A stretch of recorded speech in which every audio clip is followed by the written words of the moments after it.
اس کے حاصل کرنے کے لیے وہ پیسہ خرچ کرتے ہیں۔ اور پھر جو ہے آتے ہی تیسرا بڑا مذہب جو ہے اسلام ہے، بہت سارے اس کے فالوور ہے، متبعین ہیں، مسلمین ہیں،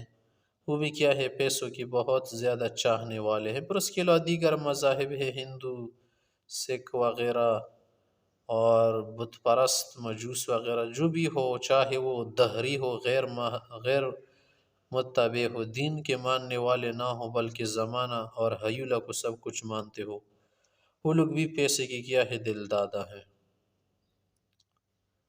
اور تاریخ کو پڑھنے کے بعد انسان کو اندازہ ہو جاتا ہے کہ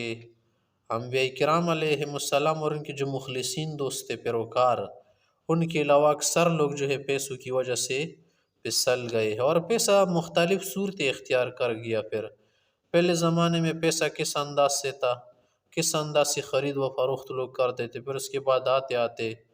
نوٹ تک بات پہنچ گئی نا، بس آج کے زمانے میں نوٹ ہی لوگ بولتے ہیں پیسہ کو، کہ نوٹ ملنا چاہیے اور ووٹ ملنا چاہے، جب نوٹ ہو ووٹ بھی ملے گا۔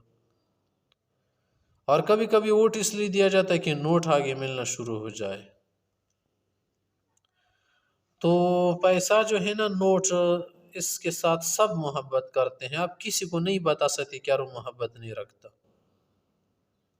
اور اس کے ذریعے سے تو بڑا امتحان کیا گیا انسانوں کا نا، اس پیسہ اور نوٹ کے ذریعے سے بہت سارے انسان فیل ہو گئے اور بہت توڑے کامیاب ہو گئے۔ اور اس نوٹ کی لالچ و محبت میں لوگوں نے، انسانوں نے اللہ تعالیٰ کی حدود کو کراس کیا، بہت سارے قوانین اور ضابطے توڑ ڈالے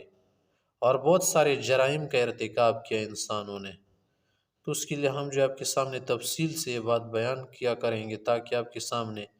وضاحت اچھی طرح سے آ جائے اور آپ آج کی بات سمجھ جائے کہ انسانوں میں کون کون سی چیز پائی جاتی ہے اور کس انداز میں پائی جاتی ہیں، اور اپنا مطالعہ کر کے اپنے نفس کو سمجھنے کے بعد آپ پوری دنیا کو سمجھ جائیں گے۔ اور پھر آپ کو جو ہے یہ خیال نہیں رہے گا کہ یار انگریز اچھا ہے یا یہود اچھا ہے یا شیعہ اچھا ہے یا سنی اچھا ہے۔